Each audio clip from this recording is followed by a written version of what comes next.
ഹരേ കൃഷ്ണ. ഇന്നത്തെ ശ്രീമദ് ചൈതന്യ ചരിതാമൃതം ക്ലാസ്സിലേക്ക് എല്ലാവർക്കും സ്വാഗതം. എനിക്ക് തോന്നുന്നു ആൾക്കാരും കയറിയിട്ടില്ല തോന്നുന്നുണ്ട്. എന്നാലും എല്ലാവർക്കും ഞാൻ പ്രണാമങ്ങൾ അർപ്പിക്കുകയാണ്.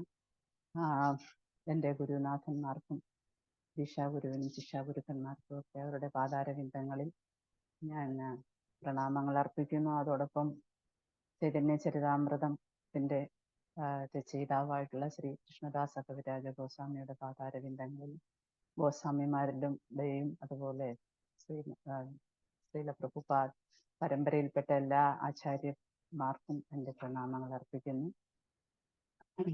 ചൈതന്യ ചരിതാമൃതം നമ്മൾ എടുക്കുന്ന ആദിലീല 4-ാമത്തെ അധ്യായമാണ്. അതിൽ 21, 22 ശ്ലോകങ്ങൾ ഒരുമിച്ചാണ് കിടക്കുന്നത്. അപ്പോൾ അത് ഒന്നിച്ചെടുക്കാം. ഓം അജ്ഞാനതിമിരന്തസ്യ ജ്ഞാനഞ്ജനശലാഖയാ ചക്ഷുരുന്മീലിതം യേന തസ്മൈ ശ്രീഗുരവേ നമഃ. ശ്രീചൈതന്യമനോഭീഷ്ടം സ്ഥാപിതം യേന ഭൂതലേ സ്വയം രൂപകഥാ മഹ്യം ദദാതി സ്വപദാന്തികം. വന്ദേഹം ശ്രീഗുരു ശ്രീയുതപദകമലം ശ്രീഗുരൂൻ വൈഷ്ണവാംശ്ച ശ്രീരൂപം സാഗ്രജാതം സഹഗണ രഘുനാഥാന്വിതം തം സജീവം സാദ്വൈതം സാവധൂതം പരിജനസഹിതം കൃഷ്ണ ചൈതന്യദേവം ശ്രീരാധാ കൃഷ്ണപാദാൻ സഹഗണ ലളിതാ ശ്രീവിശാഖാന്വിതാംശ്ച. ഹേ കൃഷ്ണ കരുണാ സിന്ധോ ദീനബന്ധോ ജഗത്പദേ ഗോപേശ ഗോപികാകാന്ത രാധാകാന്ത നമോസ്തുതേ. തപ്ത കാഞ്ചന ഗൗരംഗി രാധേ വൃന്ദാവനേശ്വരി വൃഷഭാനുസുതേ ദേവി പ്രണാമാമി ഹരിപ്രിയേ. നമോ ഓം വിഷ്ണുപാദായ കൃഷ്ണപ്രേഷ്ഠായ ഭൂതലേ ശ്രീമതേ ഭക്തിവേദാന്ത സ്വാമിന്നിതി നാമിനേ. നമസ്തേ സരസ്വതി ദേവേ ഗൗരവാണി പ്രചാരിണേ നിർവിശേഷ ശൂന്യവാദി പാശ്ചാത്യദേശതാരിണേ. ജയ ശ്രീ കൃഷ്ണ ചൈതന്യ പ്രഭു നിത്യാനന്ദ ശ്രീ അദ്വൈത ഗദാധര ശ്രീവാസാദി ഗൗരഭക്തവൃന്ദ. ഹരേ കൃഷ്ണ കൃഷ്ണ കൃഷ്ണ ഹരേ ഹരേ ഹരേ രാമ രാമ രാമ ഹരേ ഹരേ. പഞ്ചകൽപതരൂപിസ്ഥ കൃപാസിന്ധോഃ ച പതിതാനാം പാവനേഭ്യോ വൈഷ്ണവേഭ്യോ നമോ നമഃ. അനന്തകോടി വൈഷ്ണവവൃന്ദ ജയ്. ഹരി ഓം തത്സത്. ജയ ജയ ശ്രീ ചൈതന്യ ജയ നിത്യാനന്ദ. ജയ ജയ ശ്രീ ചൈതന്യ ജയ നിത്യാനന്ദ. ജയ ദ്വൈത ചന്ദ്ര ജയ ഗൗരഭക്ത വൃന്ദ. ജയ ദ്വൈത ചന്ദ്ര ജയ ഗൗരഭക്ത വൃന്ദ. ജയ ജയ ശ്രീ ചൈതന്യ ജയ നിത്യാനന്ദ. ജയ ദ്വൈത ചന്ദ്ര ജയ ഗൗരഭക്ത വൃന്ദ. ജയ ജയ ശ്രീ ചൈതന്യ ജയ നിത്യാനന്ദ. ജയ ദ്വൈത ചന്ദ്ര ജയ ഗൗരഭക്ത വൃന്ദ.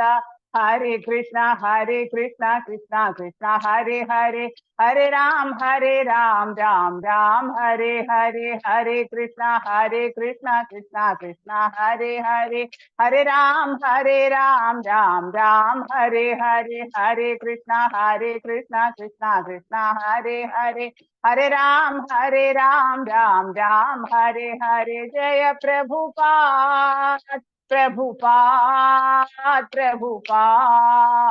जय जय प्रभुपाद. जय जय गुरुदेव गुरुदेव जय जय गुरुदेव. निताय गौर हरि बोल हरि बोल निताई गौर हरि बोल। जय गौर प्रेमानंदे हरि हरि बोल। देवं श्री विष्णुपाद परमहंस परिवृषाचार्य सरेश अभयार चरण भक्ति वेदांत स्वामी श्रील प्रभुपाद की जय। अनंत कोटि वैष्णव वृंद की जय। श्री राधा माधव की जय। श्री पंचतत्व की जय। श्री जगन्नाथ बलदेव सुभद्र व्यासवर्षन की जय। गौर प्रेमानंदे हरि हरि बोल। हरे कृष्ण। ഇന്നത്തെ ചൈതന്യ ചരിതാമൃതം ക്ലാസ്സിലേക്ക് എല്ലാ ഭക്തന്മാരെയും വിനീതമായി സ്വാഗതം ചെയ്യുന്നു. ഒപ്പം എൻ്റെ പ്രണാമങ്ങൾ ഓരോരുത്തരുടെയും പാതാരവിന്ദങ്ങളിൽ സമർപ്പിക്കുന്നു. ഇന്ന് നമ്മൾ വായിക്കുന്നത് ശ്രീ ചൈതന്യ ചരിതാമൃതം ആദിലീല ശ്രീ ചൈതന്യ അവതാരത്തിന്റെ രഹസ്യ കാരണങ്ങളാണ്. അധ്യായം 4. അപ്പോ ശ്ലോകം 21, 22. ഓം നമോ ഭഗവതേ വാസുദേവായ.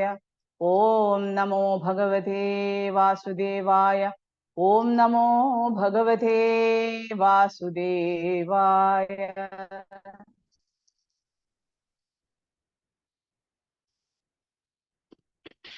ശ്ലോകങ്ങൾ 21, 22. मोरा पुत्र मोरा शाखा मोरा प्रे करे आपना के बड़ा माने आमारे समाखीना सेई भावे खाई आमी ताहार अधीना. വിവർത്തനം. എന്റെ പുത്രൻ, എന്റെ സഖാവ്, എന്റെ പ്രിയതമൻ എന്ന മനോഭാവത്തോടെ ആരാണോ തന്നെ മുതിർന്നവനായും എന്നെ അവന് സമനോ താഴ്ന്നവനോ ആയും കരുതിക്കൊണ്ട് എന്നോടുള്ള പരിശുദ്ധ പ്രേമഭക്തി ഭാവത്തെ ആസ്വദിക്കുന്നത്, അതേ മനോഭാവത്തിൽ ഞാൻ അവന് അധീനനായി തീരുന്നു. ഹരേ കൃഷ്ണ. ഓം അജ്ഞാനതിമിരന്തസ്യ ജ്ഞാനാഞ്ജനശലാഖ്യ ചക്ഷുരുന്മീലിതം യേന തസ്മൈ ശ്രീ ഗുരവേ നമഃ. അപ്പൊ ഭഗവാൻ കഴിഞ്ഞ ശ്ലോകത്തില് ഭഗവാൻ പറയുന്നുണ്ട്, അതായത് എൻ്റെ ഭക്തന്മാർ ഏത് രീതിയിലാണോ എന്നെ ശരണം പ്രാപിക്കുന്നത് അതനുസരിച്ചുള്ള പ്രതിഫലം ഞാൻ അവർക്ക് നൽകുന്നു എന്നാ പറയുന്നത്. കാരണം എല്ലാ വിധത്തിലും എൻ്റെ മാർഗത്തെ എല്ലാവരും പിന്തുടരുന്നുണ്ട്. അതായത് ഏ യഥാമാം പ്രപദ്യന്തേ താം സദൈവ ഭജാമ്യഹം മമ വർത്തമാനുവർത്തന്തേ മനുഷ്യ പാർത്ഥ സർവശഃ. അതായത് ഭഗവത്ഗീതയിലെ ശ്ലോകമാണ്. അപ്പം ഭഗവാന്റെ പുത്രൻ, അപ്പം ഓരോരുത്തർക്കും നമുക്കറിയാം, അതായത് നമ്മുടെ ഭഗവാനെ ഒരു ഭഗവത് സേവനത്തില് അതായത് പലതരത്തിലുള്ള സേവന മനോഭാവത്തോടു കൂടിയാണ് ഓരോരുത്തരും ഭക്തന്മാര് ഭഗവാനെ പ്രാപിക്കാൻ ശ്രമിക്കുന്നത്. അതായത് ദാസ്യഭാവം, അതുപോലെ ശാന്തഭാവം, അതുപോലെ സഖ്യഭാവം, വാത്സല്യഭാവം, മാധുര്യഭാവം, ഇതൊക്കെ ഓരോ രസങ്ങളാണ്. ഒരുപാട് രസങ്ങളുണ്ട്. ഇതെല്ലാം ഭഗവാന്റെ അതീന്ദ്രിയ രസങ്ങളാണ്. ഭഗവാനെ ഭക്തന്മാര് സേവിക്കുമ്പോഴുണ്ടാകുന്ന അവരവരാസ്വദിക്കുന്ന രസങ്ങളാണിത്. അപ്പം ചൈതന്യ ചരിതാമൃതത്തില് ഭക്തിയുത സേവനത്തെ കുറിച്ച് 3 വിധത്തിലുള്ള ഭക്തിയുത സേവനത്തെ കുറിച്ചാണ് പറഞ്ഞിരിക്കുന്നത്. ഒന്ന് സാമാന്യ ഭക്തി, ശുദ്ധഭക്തി, വിദ്ധഭക്തി അഥവാ സമ്മിശ്ര ഭക്തി.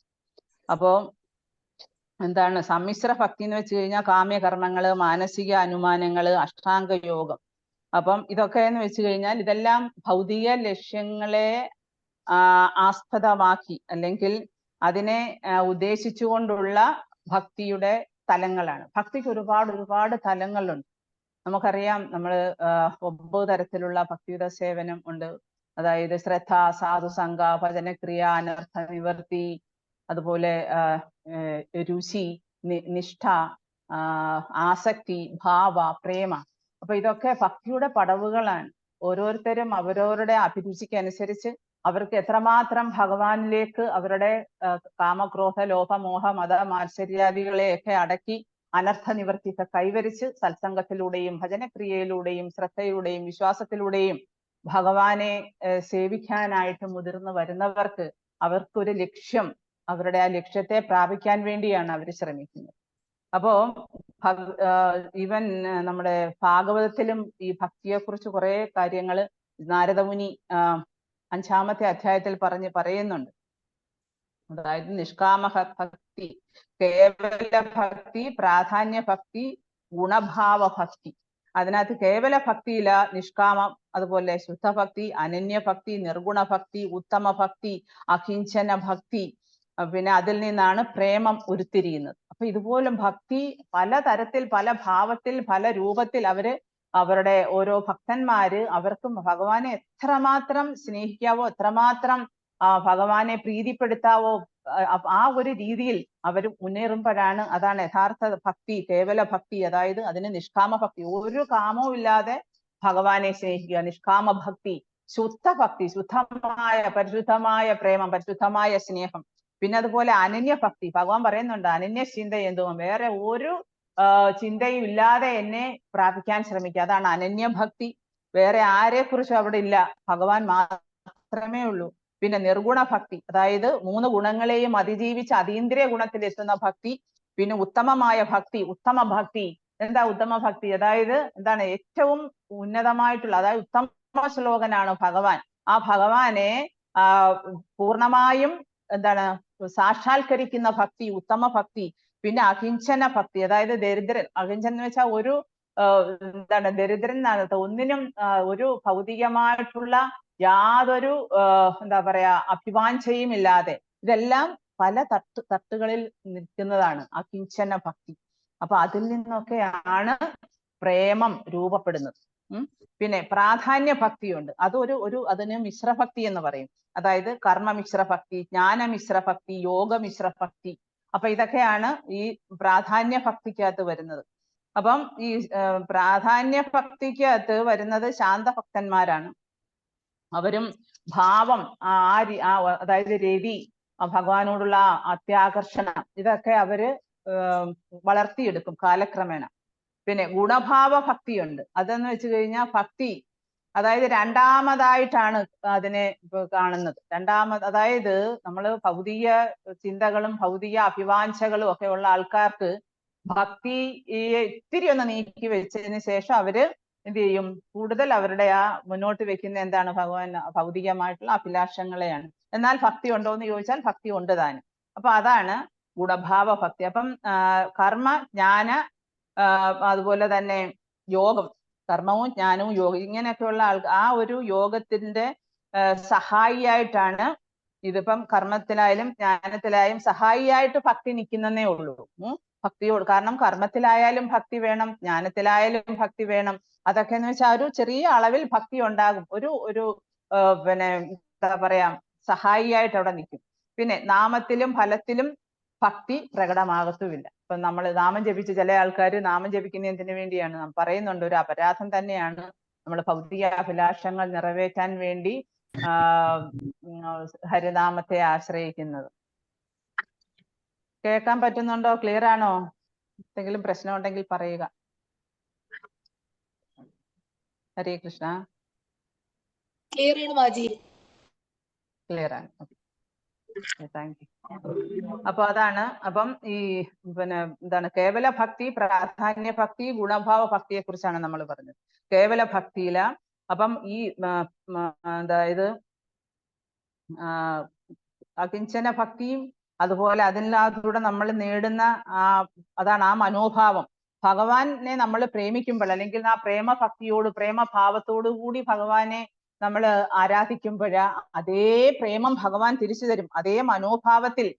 അപ്പൊ വാത്സല്യ രസത്തോടു കൂടിയാണ് ഇന്ന് മാതാപിതാക്കള്, അപ്പൊ അവരെ ആ പുത്രൻ എന്നുള്ള ആ വാത്സല്യത്തോടു കൂടി ആ വാത്സല്യം ഭഗവാൻ കൊടുക്കും. അതാണ് വാത്സല്യഭാവം. ഒരു അർജുനൻ സഖ്യനായിരുന്നു, സഖാവായിരുന്നു. ആ സഖ്യഭാവത്തിൽ അർജുനൻ സ്നേഹിച്ചപ്പോ അതേ ഫ്രണ്ട്ഷിപ്പാണ് ഭഗവാൻ കൊടുത്തത്.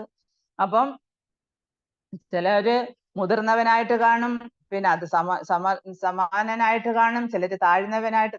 ഇപ്പം കുന്തിദേവി ഭഗവാനെക്കാട്ടിൽ മുതിർന്നവളായിരുന്നു. അപ്പൊ ആ രീതിയിലാണ് ഭഗവാനെ അവര് ഭഗവാനായിട്ട് തന്നെ കണ്ടിട്ടും, അത് പിന്നെ ഞാൻ എന്നെക്കാട്ടിൽ പ്രായത്തിൽ ചെറിയവനാണ് ഭഗവാൻ എന്നുള്ള രീതി. അപ്പൊ ആ രീതിയിലാണ് ഓരോ ഭക്തന്മാരും അവരുടെ ഹൃദയത്തിൽ ആ പ്രേമഭക്തി വളർത്തിയെടുക്കുന്നത്. കാരണം ചൈതന്യ ചരിതാമൃതം എന്ന് പറയുന്ന പ്രേമത്തിന്റെ മൂർത്തിഭാവമാണ്. ശ്രീ ചൈതന്യ മഹാപ്രഭു, ശ്രീമതി രാധാറാണി, അവര് പ്രേമത്തിന്റെ മൂർത്തിഭാവങ്ങളാണ്. രാധാറാണിയുടെ ഭാവത്തോടുകൂടി, പ്രേമഭാവത്തോടു കൂടിയാണ് ഭഗവാൻ ശ്രീ ചൈതന്യ മഹാപ്രഭു അവതരിച്ചത്, നമുക്കറിയാം. അപ്പോ ഈ പ്രാധാന്യ ഭക്തി, അതായത് മിശ്രഭക്തിയില് ശാന്തഭക്തനാണ്. അതായത് അവിടെയും ഭാവമുണ്ട്, രതിയുണ്ട്. അപ്പൊ അത് അവിടെ മുക്തി കൈവരിക്കാനായിട്ട് ശ്രമിക്കുന്നുണ്ട്. പിന്നെ അതുപോലെ ആ ഭാവത്തിലായാലും ഭക്തി ഡെവലപ്പ് ചെയ്ത് കൊണ്ടുവരുമ്പോൾ പ്രേമം നേടാം. അതാണ് ഭക്തിഭാവം. പിന്നെ ഗുണഭാവ ഭക്തിക്കകത്ത് ഭക്തി മിശ്ര കർമ്മ, ഭക്തി മിശ്ര ജ്ഞാനം, ഭക്തി മിശ്ര യോഗം. അതായത് കർമ്മം, ജ്ഞാനം, യോഗം ഇത് ചെയ്യുന്നവർക്ക് ആ ഭക്തിയും കൂടി അവര് മിശ്രിത ഭാവത്തിൽ അവിടെ ഉണ്ടാകും. അപ്പൊ അവർക്ക് അവിടെയും എന്താ പറയാ മുക്തി പ്രദാനം ചെയ്യും. പിന്നെ അതുപോലെ തന്നെ കർമ്മമിശ്ര ഭക്തി, ജ്ഞാനമിശ്ര ഭക്തിയെ നേടാൻ ശ്രമിക്കും. ഇപ്പൊ കർമ്മമിശ്ര ഭക്തിയിലൂടെ ജ്ഞാനത്തെ എന്താണ് സാക്ഷാത്കരിക്കുന്നവരുണ്ട്, ജ്ഞാനം നേടുന്നവരുണ്ട് കർമ്മ യോഗത്തിൽ കൂടി. കർമ്മമിശ്ര ഭക്തിയിലൂടെ ജ്ഞാനം നേടുന്നവർക്കും പിന്നെ അതുപോലെ അതിൽ നിന്നും രതി, അതായത് ആകർഷണം, ഭഗവാനിലേക്ക് ആകർഷണം ഉണ്ടാകും. പിന്നെ ഭക്തിയില്ലാത്ത ജ്ഞാനം മുക്തി നൽകില്ല. ഇപ്പം ജ്ഞാനത്തിൽ കൂടിയും ഭക്തി നേടി നമുക്ക് ഭഗവാനെ മുക്തി പ്രാപിക്കാൻ ശ്രമിക്കാം, ഭഗവാനിലോട് നമുക്ക് അടുക്കാൻ ശ്രമിക്കാം. പക്ഷേ ഭക്തിയില്ലാത്ത ജ്ഞാനം അതൊരിക്കലും നമുക്ക് മുക്തി പോലും നേടാനാവില്ല എന്ന് പറയുന്നത് അതുകൊണ്ടാണ്. പിന്നെ ശുദ്ധഭക്തിയില് ആണ് ആകൃഷ്ടരായിട്ടുള്ള ഭക്തന്മാർ. അതായത് ശുദ്ധഭക്തി ഇപ്പൊ നമ്മൾ ഇവിടെ പറയുന്ന ശുദ്ധഭക്തിയെ കുറിച്ചാണ്. സാമാന്യ ഭക്തി, ശുദ്ധഭക്തി, വിദ്ധഭക്തി, അതായത് സമ്മിശ്ര ഭക്തി. അപ്പൊ ഈ ഭക്തികളൊക്കെ പല തട്ടിൽ നിൽക്കുന്ന ഈ ഭക്തികൾ ഒക്കെ എങ്ങനെയാണ്, അതായത് നമുക്ക് ഭഗവാൻ പറയുന്നുണ്ട് ഭക്ത്യാനാം അഭിജാനാതി, അല്ലെ? ഭക്തിയിൽ കൂടി മാത്രമേ എന്നെ മനസ്സിലാക്കാൻ പറ്റൂന്ന്. അപ്പൊ ഭക്തിയിലൂടെ മാത്രമേ സാധ്യമാകൂ യോഗം. എന്താണ് യോഗം? ബുദ്ധിയോഗം എന്ന് പറയുന്നത് നമ്മൾ എന്താണ് ഇപ്പൊ നമ്മൾ കർമ്മയോഗം പറയുന്നു, ജ്ഞാനയോഗം പറയുന്നു, ധ്യാനയോഗം പറയുന്നു. അതൊക്കെ ഭഗവാനുമായിട്ടുള്ള ആ ബന്ധം ഉണ്ടാകുന്നതാണ്. അതായത് ഭഗവാനുമായിട്ട് ബന്ധിപ്പിക്കുന്ന ഒരു പ്രോസസ്സാണ് ആ യോഗം എന്ന് പറയുന്നത്. പക്ഷെ എന്നാലും യോഗം എന്ന് വെച്ചാൽ എന്താണ്? പരമോന്നതനുമായിട്ടാണ് ബന്ധം സ്ഥാപിക്കേണ്ടത്. അപ്പൊ നമ്മൾ പരമോന്നതൻ എന്ന് പറയുന്ന ഒരു വ്യക്തിയാണ്. ആ വ്യക്തി എന്ന ആ ഒരു വിശ്വാസത്തോടു കൂടി ആയിരിക്കണം ഭക്തിമാർഗത്തെ ആയാലും ജ്ഞാനമാർഗത്തെ ആയാലും ഒക്കെ നമ്മൾ പ്രാപിക്കേണ്ടത് അല്ലെങ്കിൽ അനുസരിക്കേണ്ടത്. അപ്പൊ ഭക്തി ഒരാളിനോട് തോന്നുന്ന പ്രേമം അത് തീർച്ചയായും ഒരു വ്യക്തിയാണ്. ചിലർക്ക് ജ്ഞാനയോഗികൾക്ക് ഭഗവാന് എന്താണ് യഥാർത്ഥ രൂപത്തെ അവർക്ക് ദർശിക്കാനാവില്ല, അല്ലെ? അപ്പൊ ജ്ഞാനം മാത്രം, അതായത് പരമനിരപേക്ഷ സത്യം അല്ലെങ്കിൽ പരമസത്യം അല്ലെങ്കിൽ നിർഗുണബ്രഹ്മം അല്ലെങ്കിൽ പരബ്രഹ്മം, ആ രീതിയിലൊക്കെ ചില ആൾക്കാര് ഭഗവാനെ സമീപിക്കാറുണ്ട്. അതൊക്കെ ജ്ഞാനത്തിന്റെ ആയാലും ഒരു വിഭാഗം ആൾക്കാരാണ് ആ രീതിയിൽ പോകുന്നത്. പിന്നെ കർമ്മയോഗം, ജ്ഞാനയോഗം, ധ്യാനയോഗം എന്നൊക്കെ പറയുന്നത് അതായത് ഭക്തിയുത സേവനത്തിൽ, അതായത് കാമ്യകർമ്മങ്ങളായിക്കോട്ടെ, ഭക്തിയുത സേവനത്തിൽ അവസാനിക്കുന്ന തത്വജ്ഞാനപരമായ അനുമാനങ്ങളാവട്ടെ, ഭക്തിയുത സേവനത്തിൽ അവസാനിക്കുന്ന യോഗ പരിശീലനമൊക്കെ എന്തായാലും കർമ്മയോഗവും ജ്ഞാനയോഗവും ധ്യാനയോഗവും തന്നെയാണ്. ഇപ്പൊ ഇതിനകത്ത് മെയിനായിട്ട് പറയുന്നതെന്ന് വെച്ച് കഴിഞ്ഞാൽ ജ്ഞാനയോഗമാകട്ടെ, അതുപോലെ ധ്യാനയോഗമാകട്ടെ, കർമ്മയോഗമാകട്ടെ, അത് യഥാർത്ഥത്തിൽ നമ്മളെ ഒരു ഭക്തനെ പടിപടിയായിട്ട് മുന്നേറാം. ഇപ്പൊ കർമ്മയോഗം ആണ് ഭഗവാൻ ഭഗവത്ഗീതയിലൂടെ ആദ്യം പറഞ്ഞു കൊടുക്കുന്നത്, കർമ്മയോഗം. പിന്നെ അതുപോലെ ജ്ഞാനയോഗം, പിന്നെ അതുപോലെ തന്നെ ധ്യാനയോഗം, പിന്നെ 12ാമത്തെ അധ്യായത്തിലാണ് ഭക്തിയോഗം കൊണ്ടുവരുന്നത്. അപ്പൊ എന്നാൽ പോലും ചില ആൾക്കാർക്ക് എന്താണ് ശാരീരികമായിട്ടുള്ള അവബോധത്തിൽ വസിക്കുന്ന ആൾക്കാർക്ക് അവർക്ക് പെട്ടെന്ന് ആ ഒരു ഭഗവാൻ ശരീരമല്ല ഞാൻ ആത്മാവാണ് എന്നുള്ള ആ ഒരു തത്വത്തിലേക്ക് വരാൻ കുറച്ച് സമയമെടുക്കും. അപ്പൊ ഒരു പക്ഷെ അത് ജന്മങ്ങൾ എടുക്കേണ്ടി വരും അവരെ യഥാർത്ഥത്തിൽ അത് അർഹിക്കുന്നുണ്ടെങ്കിൽ തീർച്ചയായിട്ടും അവർക്ക് ആ ഒരു തലത്തിലേക്ക് വരാൻ പറ്റും. അപ്പൊ ശരീരത്തെ ഞാനാണ് ഈ ശരീരം എന്ന് വിശ്വസിക്കുന്ന ചില ആൾക്കാർ, അതാണ് കർമ്മയോഗമാണ് അവർക്ക് പറഞ്ഞിരിക്കുന്നത്. പിന്നെ അതുപോലെ മനസ്സിൽ ചില ഊഹാപോഹങ്ങൾ. ഈശ്വരൻ എന്ന് പറയുന്ന വ്യക്തി, അതായത് പരമസത്യം എന്ന് പറയുന്നത് അങ്ങനെ ആയിരിക്കാം, ഇങ്ങനെ ആയിരിക്കാം, രൂപമില്ലാത്തതായിരിക്കാം, വെറും ഒരു ജ്യോതിയാകാം, ഞാനും എന്താണ് പരബ്രഹ്മവും ഒന്നാണ്. അപ്പൊ ആ രീതിയിൽ എന്താണ് ഈശ്വര സങ്കല്പത്തെ കാണുന്ന ആൾക്കാരുണ്ട്. ആ ഒരു വീക്ഷണകോണിലൂടെ ഈശ്വര സങ്കല്പത്തെ കാണുന്നവരുണ്ട്. അപ്പൊ അവർക്ക് അതാണ് മനസ്സിന്റെ ഊഹാഭോഗം. ശ്രീല പ്രഭുപാദിന്റെ ഭാഷയിൽ പറയുവാണെങ്കിൽ ശുഷ്കമായിട്ടുള്ള ഊഹാഭോഗം നടത്തുന്ന ആൾക്കാരുണ്ട്. അപ്പൊ അവർക്ക് ആണ് ജ്ഞാനയോഗം ശുപാർശ ചെയ്തിരിക്കുന്നത്. ഇതൊന്നും ശുദ്ധമായ ഭക്തിയൊന്നും അല്ല. പിന്നെ ആധ്യാത്മിക തലത്തിൽ നിൽക്കുന്ന ഭക്തന്മാർക്ക് മിശ്രഭക്തി, അവർക്ക് ഭൗതിക സങ്കല്പങ്ങളില്ല, ഭൗതികമായിട്ടുള്ള സങ്കല്പങ്ങളില്ല. അപ്പൊ ജീവസത്ത, അതായത് ഇനി വരുന്ന ശ്ലോകങ്ങളിൽ പറയുന്നുണ്ട്, ജീവാത്മാവെന്ന് പറയുന്നത് ഭഗവാന്റെ അംശം തന്നെയാണ്, അല്ലേ? നമ്മൾ പറയാറുണ്ട് കടലിലെ വെള്ളവും സമുദ്രവും അതിലെ ഒരു തുള്ളി വെള്ളവും, അതേപോലെയാണ് ജീവാത്മാവും ഭഗവാനും തമ്മിലുള്ള വ്യത്യാസം. ആ വ്യത്യാസത്തെ മനസ്സിലാക്കാൻ ചില ജ്ഞാനയോഗികൾക്ക് കഴിയാതെ പോകുമ്പോഴാണ് അവര് ചില പറയുന്നത്, അതായത് മായാവാദ സിദ്ധാന്തം എന്നൊക്കെ പറയുന്നത് എന്താണ്, അത് അവർക്ക് ഭഗവാൻ എന്ന് പറയുന്ന ആ ഒരു വ്യക്തിയെ അംഗീകരിക്കാൻ, ആ ഒരു രൂപത്തെ കുറിച്ച് അവർക്ക് ചിന്തിക്കാൻ പോലും കഴിയില്ല.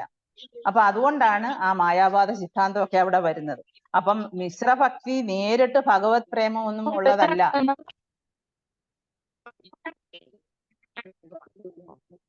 ഭഗവത് പ്രേമം ലക്ഷ്യം വെച്ചുള്ളതല്ല മിശ്രഭക്തി. ഇപ്പം കർമ്മമിശ്രഭക്തി ആയിക്കോട്ടെ, ജ്ഞാനമിശ്രഭക്തി ആയിക്കോട്ടെ,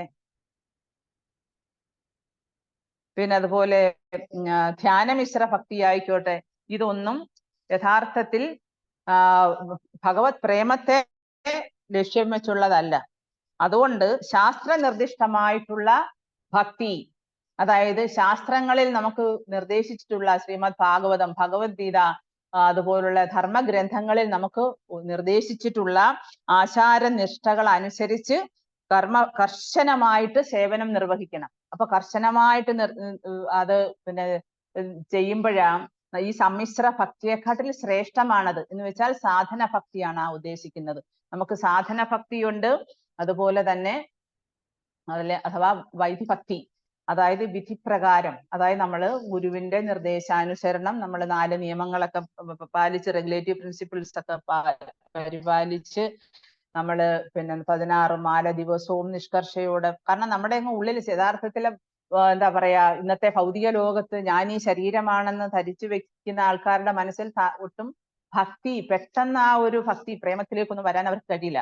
അതുകൊണ്ടാണ് നമ്മൾ ഗുരുവിനെ സമീപിക്കുക. അത് തന്നെയാണ് ഭഗവാൻ നിർദ്ദേശിച്ചിരിക്കുന്നത്. നീ ഗുരുവിനെ സ്വീകരിക്കുക, വിധിപ്രകാരം ഗുരുവിനെ സ്വീകരിക്കുക, അദ്ദേഹത്തെ സേവിക്കുക, അദ്ദേഹത്തിൽ നിന്ന് നിർദ്ദേശങ്ങൾ സ്വീകരിക്കുക, അദ്ദേഹത്തെ വിനയപൂർവ്വം സേവിക്കുക, അദ്ദേഹത്തിൽ നിന്ന് ജ്ഞാനം നേടിയെടുക്കാൻ ശ്രമിക്കുക. അദ്ദേഹത്തെ സേവിച്ചു കഴിയുമ്പോൾ നിനക്ക് വിനയത്തോടു കൂടി അദ്ദേഹത്തോട് കാര്യങ്ങൾ ചോദിച്ച് മനസ്സിലാക്കുക. കാരണം അദ്ദേഹം ഒരു തത്വദർശിയാണ്. ആ തത്വദർശിക്ക് മാത്രമേ നിനക്ക് ജ്ഞാനം പറഞ്ഞു തരാൻ കഴിയുള്ളൂ, അല്ലെങ്കിൽ ജ്ഞാനത്തെ ചൂണ്ടിക്കാട്ടി തരാൻ പറ്റൂ. പക്ഷെ അത് അങ്ങനെയാണ് നമ്മൾ ഓരോരുത്തരും, ഇപ്പം നമ്മളെ കൃഷ്ണാവബോധത്തിൽ വന്നിരിക്കുന്ന എല്ലാവരും തന്നെ നമ്മൾ ഭക്തിമാർഗം പരിശീലിക്കുന്നത് അങ്ങനെയാണ്. അത് വിത്തഭക്തിയേക്കാൾ ശ്രേഷ്ഠമാണ്. വിത്തഭക്തി എന്ന് വെച്ചാൽ എന്താണ്? മിശ്രഭക്തി, കർമ്മം, യോഗം, ജ്ഞാനം ഇതെല്ലാം കൂടെ കലർന്ന ഭക്തി, അതാണ് വിത്തഭക്തി. അതിനെക്കാട്ടിൽ എത്രയോ ശ്രേഷ്ഠമാണ് വൈദിക ഭക്തി അഥവാ സാധന ഭക്തി. നമ്മൾ വെളുപ്പിനെ എഴുന്നേൽക്കുന്നു, ഭഗവാന്റെ തിരുനാമം ജപിക്കുന്നു, ഭഗവാന് മംഗളാരതി ചെയ്യുന്നു, ഭഗവാന്റെ ശാസ്ത്രങ്ങൾ വായിക്കുന്നു, അതുപോലെ 4 റെഗുലേറ്റീവ് പ്രിൻസിപ്പിൾസ് ഫോളോ ചെയ്യുന്നു. ഇതെല്ലാം നമുക്ക് എന്താണ്? ഇതൊക്കെ അതാണ് വൈദിക ഭക്തിയാണ്. അനുഷ്ഠാനങ്ങൾ നമ്മൾ ഇതെല്ലാം നിർദ്ദേശാനുസരണം, അതായത് ശാസ്ത്രവിധി പ്രകാരം ചെയ്യുന്ന, അതാണ് വിധി, വൈദിക ഭക്തി എന്ന് പറയുന്നത് അതുകൊണ്ടാണ്. അപ്പൊ അങ്ങനെ നമ്മൾ പടിപടിയായിട്ട് എല്ലാവിധ മാലിന്യങ്ങളിൽ നിന്നും മുക്തരാകും. അപ്പോ അതെപ്പോഴും ഭഗവാനെ പ്രീതിപ്പെടുത്തുക, അല്ലെങ്കിൽ ഭഗവാനെ പ്രീണിപ്പിക്കുക എന്ന ഒറ്റ ലക്ഷ്യത്തോടു കൂടി ആവണമെന്ന് മാത്രം. അതായിരിക്കണം ലക്ഷ്യം. അപ്പൊ വൈദിക ഭക്തി പ്രാക്ടീസ് ചെയ്യുന്ന അതിനു വേണ്ടിയാണ്. അപ്പം സാധന ഭക്തിയിൽ നിന്നാണ് പിന്നീട് നമുക്ക് അങ്ങനെ വർഷങ്ങളോളം സാധന ഭക്തി പരിശീലിച്ച് രാഗാനുഗ ഭക്തിയിലേക്ക് വരും. നമുക്കൊരു അനുരാഗം ഉണ്ടാകും ഭഗവാനോട്, അതാണ് രാഗാനുഗ ഭക്തി. അപ്പൊ ആ രാഗാനുഗ ഭക്തി അത് പിന്നീട് ശുദ്ധ ഭക്തിയിലേക്ക് വരും. അത് രാഗാനുഗ ഭക്തി എന്ന് വെച്ചാൽ സ്പോണ്ടേനിയസ് ഭക്തി എന്ന് വെച്ചാൽ അതിന് യാതൊരു, ഇപ്പൊ പറയുന്നില്ലേ, അഹൈതുകി അപ്രതീഹത എന്ന് വെച്ച് കഴിഞ്ഞാൽ എന്താണ്? സവേ പുംസ പരോധർമ്മോ യഥോഭക്തിർ അധോക്ഷജേ അഹൈതുകി അപ്രതീഹത യയാത്മാ സുപ്രസീദതി എന്ന് വെച്ചാൽ എന്താണ്? അത് എന്താ പറയാ, ഇടതടവില്ലാത്ത, അത് ബ്രേക്ക് ഇല്ലാത്തതാണ്. വെള്ളച്ചാട്ടം പോലെയുള്ള ഭക്തി, അല്ലെങ്കിൽ വെള്ളച്ചാട്ടം പോലെയുള്ള ആ ഭക്തിയുത സേവനം, അതിന് യാതൊരു അതിന് ഒഴിവ് കഴിവില്ല, അതിനൊരു ബ്രേക്കില്ല, നിരന്തരമായിട്ടുള്ള ഭക്തി സാധന. അപ്പൊ അങ്ങനെയാണ് നമ്മൾ രാഗാനുഗ ഭക്തിയിലേക്ക്, ഭഗവാനോടുള്ള അനുരാഗം നമ്മളിൽ ജനിക്കുന്നത്. ചൈതന്യ മഹാപ്രഭു പറയുന്നുണ്ട്, എനിക്ക് ഈ എന്താ തിരുനാമം എന്ന് പറയുന്നത്, അതിന് എന്താണ് ഭഗവാനെ, അത് അങ്ങയുടെ തിരുനാമം അതെന്ന് വെച്ചാൽ അതിന് എല്ലാ ശക്തികളെയും ആവാഹിച്ചിരിക്കുകയാണ്. അങ്ങയുടെ എല്ലാ ശക്തികളെയും ആവാഹിച്ചിട്ടുണ്ട് തിരുനാമത്തിൽ. അത് ആ ഒരു നാമജപം കൊണ്ട് മാത്രം അനായാസേന ഭഗവാന്റെ സന്നിധിയിലേക്ക് തിരിച്ചെത്താം. പക്ഷേ എന്റെ ഹൃദയത്തിൽ എന്ത് അങ്കുരിക്കുന്നില്ല? അനുരാഗം. ജനിന അനുരാഗ, എന്റെ ഹൃദയത്തിൽ അനുരാഗം ഉണ്ടാകുന്നില്ല ഭഗവാനെ എന്ന് ചൈതന്യ മഹാപ്രഭു പറയുന്നുണ്ട്. അതൊരു ഭക്തന്റെ കരച്ചിലാണ്. എനിക്ക് ഇനി എന്നാണ് അനുരാഗം ഉണ്ടാകുന്നത് ഭഗവാനോട്? ഭഗവാൻ എന്തെല്ലാം ശക്തികളെയാണ് ഈ നാമത്തിൽ ആവാഹിച്ചു വെച്ചിരിക്കുന്നത്. നാമകാരി ബഹുധാ നിജ സർവശക്തി, അല്ലേ? അപ്പൊ ആ ഇത്രയും ശക്തികളെ ആവാഹിച്ചു വെച്ചിരിക്കുന്ന ഈ ഹരിനാമം, അതിനകത്തോട്ട് എന്തുകൊണ്ടാണ് എനിക്ക് അനുരാഗം ഉണ്ടാവാത്തെ? എന്നാണ് എനിക്ക് ഇനി അനുരാഗം ഉണ്ടാകാത്തത്? അതാണ് ദൂർദൈവം ഈ ദൃശമിഹ ജനിന അനുരാഗ. അപ്പൊ അതാണ്. അപ്പൊ നമ്മള് ഭഗവാന്റെ വൈദിഭക്തി, സാധന ഭക്തിയിലൂടെ നമ്മൾ നിരന്തരമായ പരിശ്രമം, നിരന്തരമായ ഉപാസനയിലൂടെ നമുക്ക് ഈ ഒരു അവസ്ഥയെ നമുക്ക് പ്രാപിക്കാൻ പറ്റും.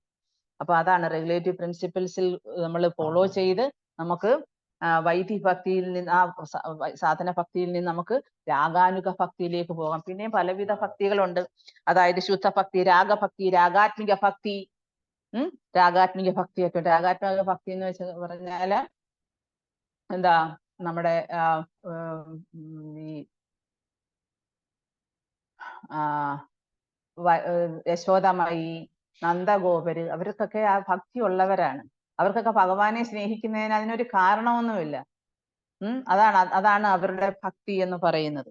അപ്പം ഭൗതിക നേട്ടം ആക്കരുത് ഒരിക്കലും.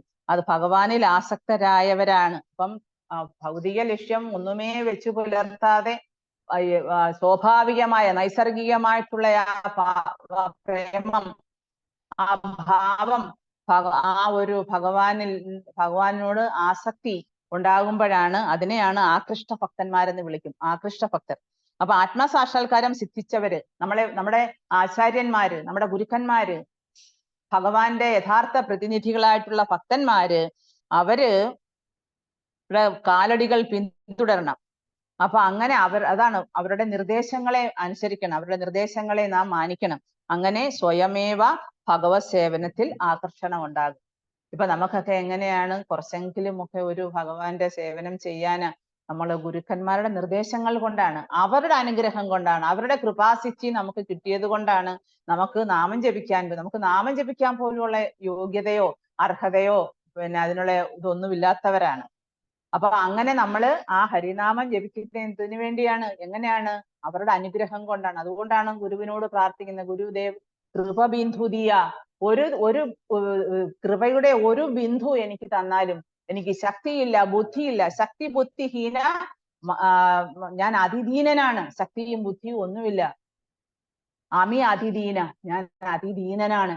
എനിക്ക് അങ്ങയുടെ കാരുണ്യമില്ലെങ്കിൽ, അങ്ങയുടെ കൃപയില്ലെങ്കിൽ എനിക്ക് ഒരിക്കലും നാമജപിക്കാൻ പറ്റില്ല. അങ്ങയുടെ സപ്പോർട്ട് വേണം, പിന്താങ്ങ് വേണം എനിക്ക് നാമജപിക്കാൻ.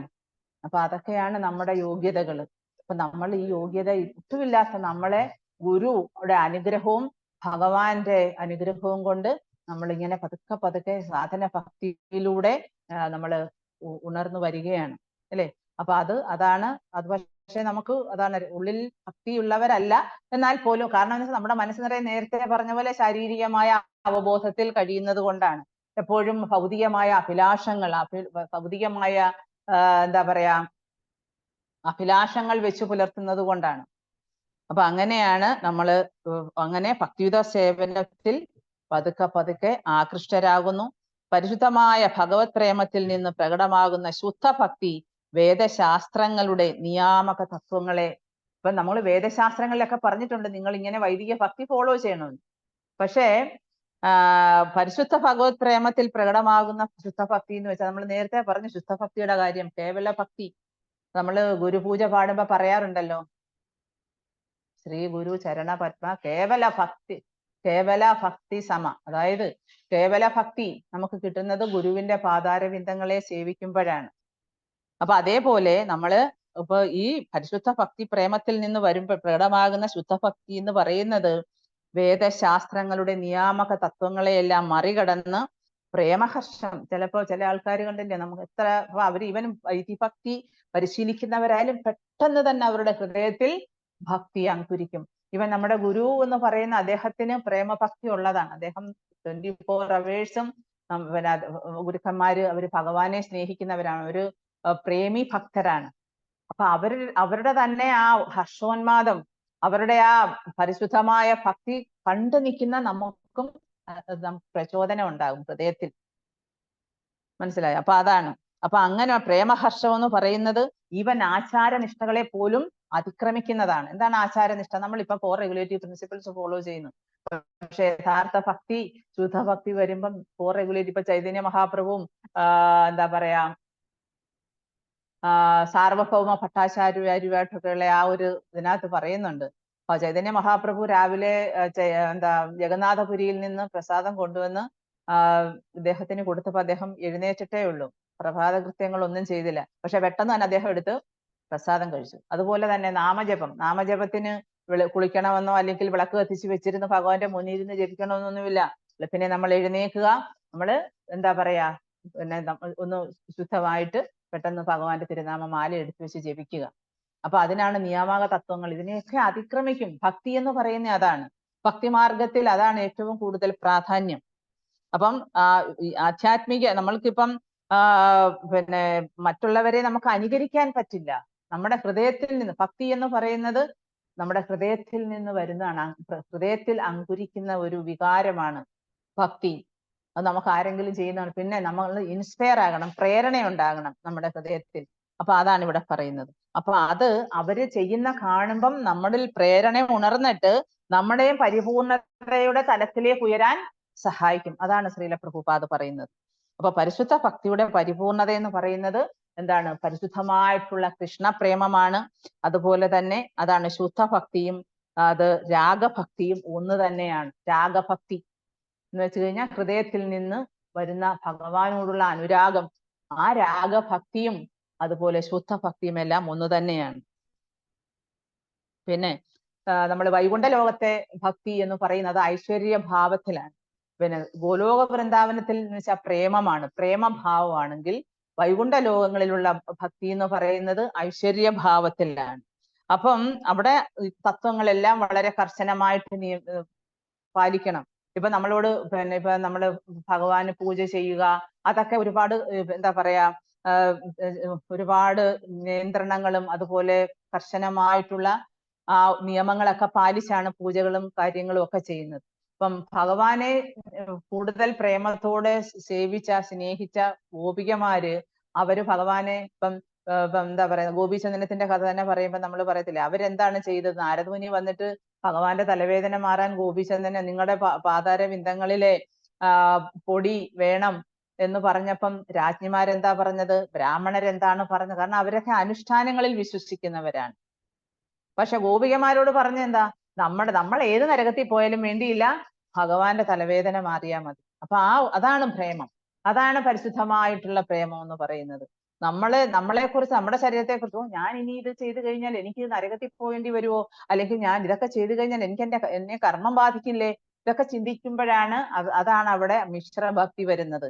പക്ഷെ അനുരാഗഭക്തി, രാഗഭക്തി, ശുദ്ധഭക്തി എന്ന് പറയുന്നത് ഇപ്പൊ വൈകുണ്ഠത്തിലായാലും അവിടെ കുറെ എല്ലാം ഇപ്പൊ തന്നെ ഈ ഗോപികമാര് ഭഗവാനെ കാണാനായിട്ട് രാസലീലയൊക്കെ നടത്തുന്ന സമയത്തിന് മുന്നായിട്ട് എല്ലാവരും ഭഗവാന്റെ ഓടക്കുഴൽ നാദം കേട്ടപ്പോ എല്ലാവരും ഭഗവാനെ കാണാനായിട്ട് എത്തി. അപ്പൊ ആ സമയത്ത് ഭഗവാൻ അവരോട് കുറെ കാര്യങ്ങളൊക്കെ പറഞ്ഞ്, നിങ്ങൾ സ്ത്രീകളാണ്, നിങ്ങൾ സദാചാരം നോക്കണം, ഞാനൊരു പുരുഷനാണ്, ഈ വനാന്തരത്തിൽ ഒറ്റയ്ക്ക് ഒരു പുരുഷന്റെ മുമ്പിൽ നിങ്ങൾ എന്തിനാണ് വന്ന് നിൽക്കുന്നത്, നിങ്ങൾ പിന്നെ ഗൃഹസ്ഥരാണ്, നിങ്ങൾ ഭാര്യമാരാണ്, അമ്മമാരാണ്.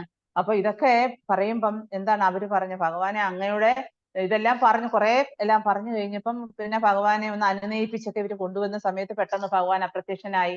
അപ്പൊ ഇവർക്കെല്ലാം ഭയങ്കര വിഷമമായി. ഇവരിങ്ങനെ ഇതെല്ലാം ഭാഗവതത്തിനകത്ത് 10th canto 10-ാമത്തെ ദശമസ്കന്ധത്തിൽ ഇതെല്ലാം പറയുന്നുണ്ട്.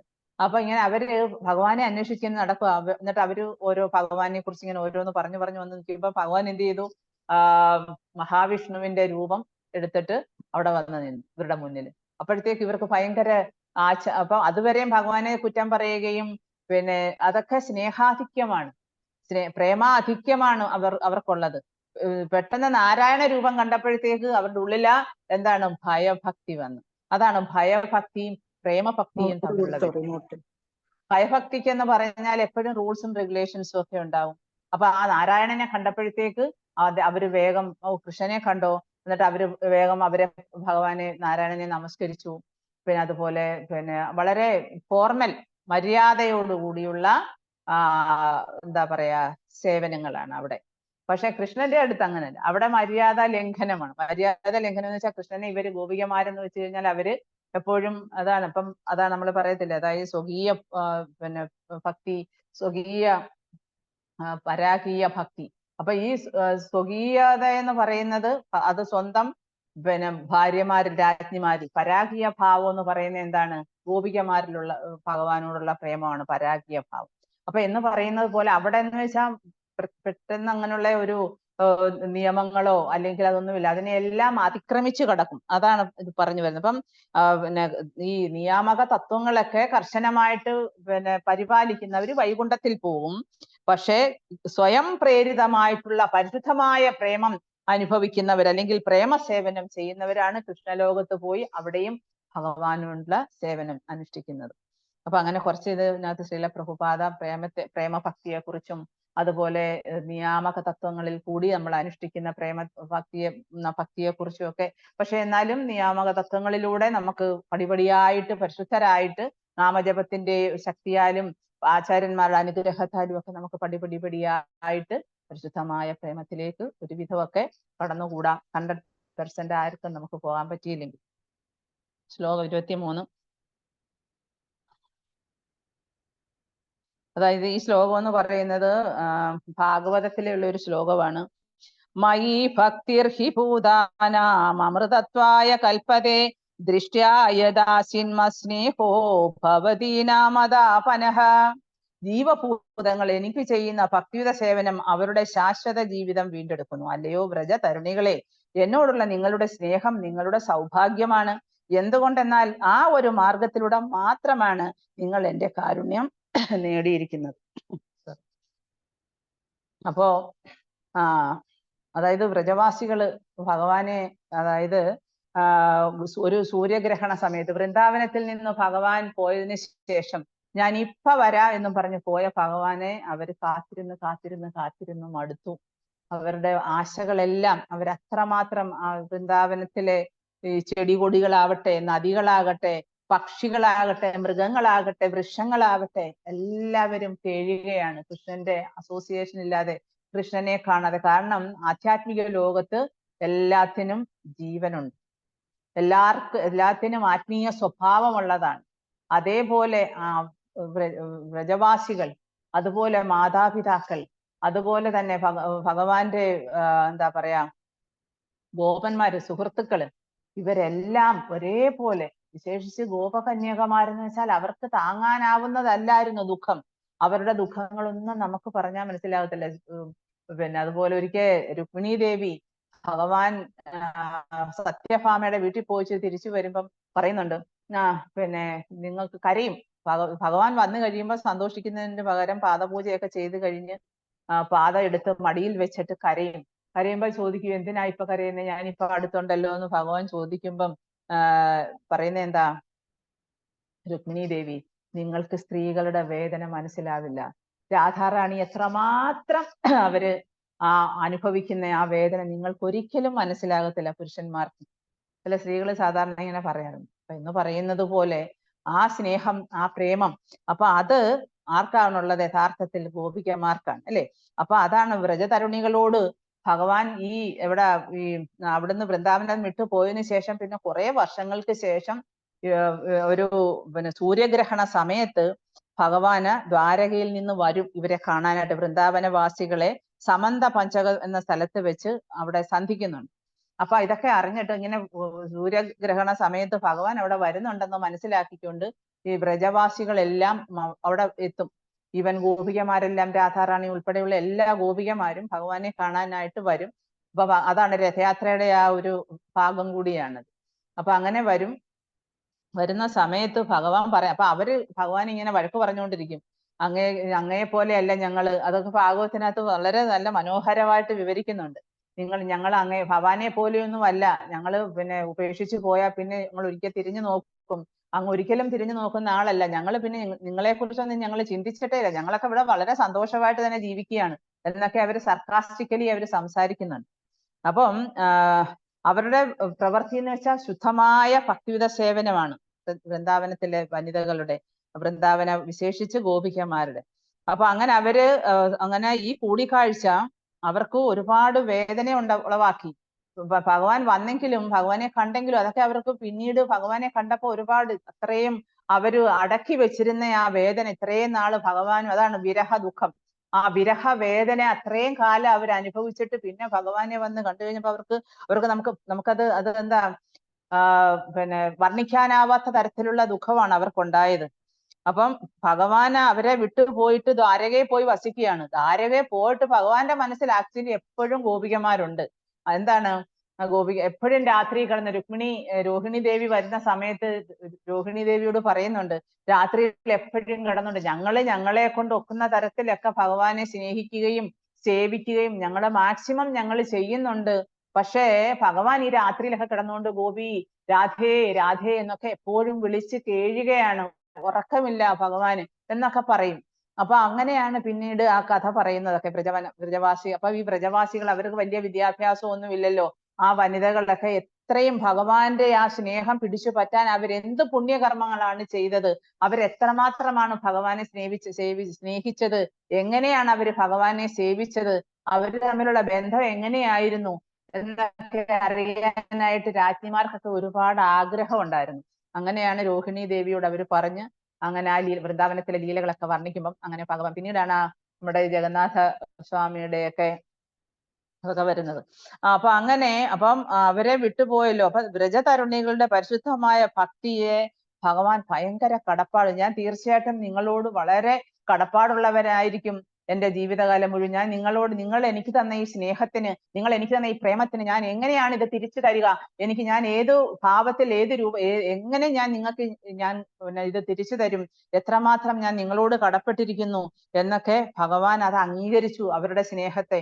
അതുകൊണ്ടാണ് ചൈതന്യ മത്ത മഞ്ജുഷ എന്ന ഒരു ബുക്കില് ചൈതന്യ മഹാപ്രഭു പറയുന്നുണ്ട്. അതായത് ആരാധ്യോ ഭഗവാൻ വ്രജേന്ദ്ര തനയ സദ്ധാമ വൃന്ദാവനം രമ്യ കശ്ചിത് ഉപാസന വ്രജവധൂ വർഗേണ വാ കൽപ്പിത ശ്രീമദ് ഭാഗവതം പ്രമാണമമലം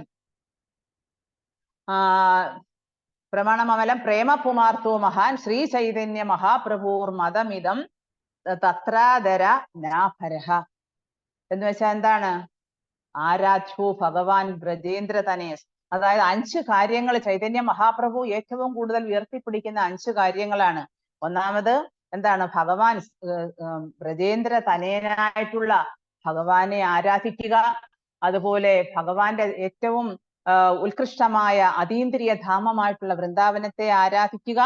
പിന്നെ അതുപോലെ തന്നെ ഉപാസന, അതായത് വ്രജവധുക്കളായിട്ടുള്ള ഗോപകന്യകമാരുടെ ഏറ്റവും ഉത്കൃഷ്ടമായിട്ടുള്ള ഉപാസന, അവരാണ് ഏറ്റവും കൂടുതൽ ഭഗവാനെ ആരാധിച്ചത്. അതായത് ഗോപികമാരുടെ ഉപാസന എന്ന് വെച്ചാൽ എന്താ അർത്ഥം? ആരാധന. അപ്പൊ അതേപോലെ തന്നെ അടുത്ത എന്താണ്? ഏറ്റവും ആധികാരികമായ ഗ്രന്ഥം, അതായത് പ്രാമാണികതയുള്ള ഗ്രന്ഥമാണ് എന്ത്? ശ്രീമദ് ഭാഗവതം. പിന്നെ അതുപോലെ തന്നെ ജീവിതത്തിൽ നമ്മുടെ ജീവിത ലക്ഷ്യം എന്ന് പറയുന്ന അർത്ഥം, അതായത് പുമാൻ എന്ന് വെച്ചാൽ എന്താണ്? മനുഷ്യന്റെ അർത്ഥം, ജീവിത അർത്ഥം എന്ന് പറയുന്നത്. അതായത് പ്രേമപുമാർത്തോ മഹാൻ, അത് എന്താണ്? അതായത് അർത്ഥം എന്ന് പറഞ്ഞാൽ ജീവിത ലക്ഷ്യം എന്താണ്? പ്രേമമാണ്. അതായത് പരിശുദ്ധമായ പ്രേമമാണ് യഥാർത്ഥത്തിൽ മനുഷ്യന്റെ ജീവിത ലക്ഷ്യം. ആ പ്രേമത്തെ നേടുക, ഭഗവാനെ എന്താണ് ഏത് തരത്തിലും അതായത് പ്രീണിപ്പിച്ച്, അതായത് പ്രീതിപ്പെടുത്തി, താൻ ഈ ശരീരമല്ല ആത്മാവാണ്, ഞാൻ ഭഗവാന്റെ അംശമാണ്, എൻ്റെ നാഥനാണ്, എൻ്റെ ഹൃദയത്തിൽ കുടികൊള്ളുന്ന ഭഗവാനാണ്, പരമാത്മാവാണ്. അപ്പൊ ഇതൊക്കെ അതാണ് വ്രജകന്യകമാര് നമുക്ക് കാട്ടിത്തരുന്നത്. അവരുടെ സ്നേഹം, അവരുടെ പ്രേമം, ഭഗവാനോടുള്ള അവരുടെ നിരന്തരമായ ഉപാസന, അതാണ് ഏറ്റവും ഉത്കൃഷ്ടമായ രീതിയിൽ ഭഗവാൻ ശ്രീ ചൈതന്യ മഹാപ്രഭു ഉയർത്തിപ്പിടിച്ചിരുന്നത്. അത് ചൈതന്യ മത്ത മഞ്ജുഷ എന്ന ബുക്കിൽ രേഖപ്പെടുത്തിയിട്ടുണ്ട്. അപ്പോ അതാണ് ജീവിത ലക്ഷ്യം എന്ന് പറയുന്നത്, പ്രേമമാണ്, പരിശുദ്ധമായിട്ടുള്ള ഭക്തിയാണ്. അപ്പൊ അതുകൊണ്ടാണ് ഭഗവാൻ ഈ വ്രജതരുണികളുടെ പരിശുദ്ധ ഭക്തിയെ ഒരുപാട് കടപ്പാടാണ് അവരോടുള്ളത്. എന്ത് കൊടുത്താൽ എനിക്ക് അവരോടുള്ള കടപ്പാട് തീരും. അവരെന്നെ എത്രമാത്രം സ്നേഹിച്ചിരുന്നു, അവരെത്രമാത്രം എനിക്ക് വേണ്ടി അവരുടെ ജീവിതം, അവരെല്ലാം ഉപേക്ഷിച്ചവരാണ് അല്ലേ? നമുക്കറിയാം, അവരെല്ലാം ഉപേക്ഷിച്ചവരാണ്. അവരുടെ എന്താ പറയാ, സദാചാരം പോലും അവർ നോക്കിയില്ല. ഭഗവാന് വേണ്ടി അവരുടെ ജീവിതം മുഴുവൻ സമർപ്പിച്ചവരാണ്. സാധാരണ സ്ത്രീകളല്ല അവര് കഴിഞ്ഞ ജന്മത്തിലെല്ലാം മഹാഋഷീശ്വരന്മാരായിരുന്നു. അത് ആ ഒരു എന്താ പറയാ ആഗ്രഹം അവരുടെ മനസ്സിലുണ്ടായിരുന്ന ഭഗവാനെ, ശ്രീ രാമചന്ദ്ര ഭഗവാൻ മൂർത്തിയോട് അവർക്ക് തോന്നിയ ആ അനുരാഗം ആണ് പിന്നീട് ഭഗവാൻ അത് ഫുൾഫില്ല് ചെയ്ത് ഗോപികമാരാക്കി അവരെ ഭഗവാനെ സേവിക്കാനായിട്ട് അനുവദിച്ചത്. ഇതെല്ലാം ഭഗവാന്റെ അനുഗ്രഹം ഉണ്ടാവണം. അപ്പൊ അതാണ് ആ ശ്ലോകത്തിൽ പറയുന്നത്. ശ്ലോകം 24.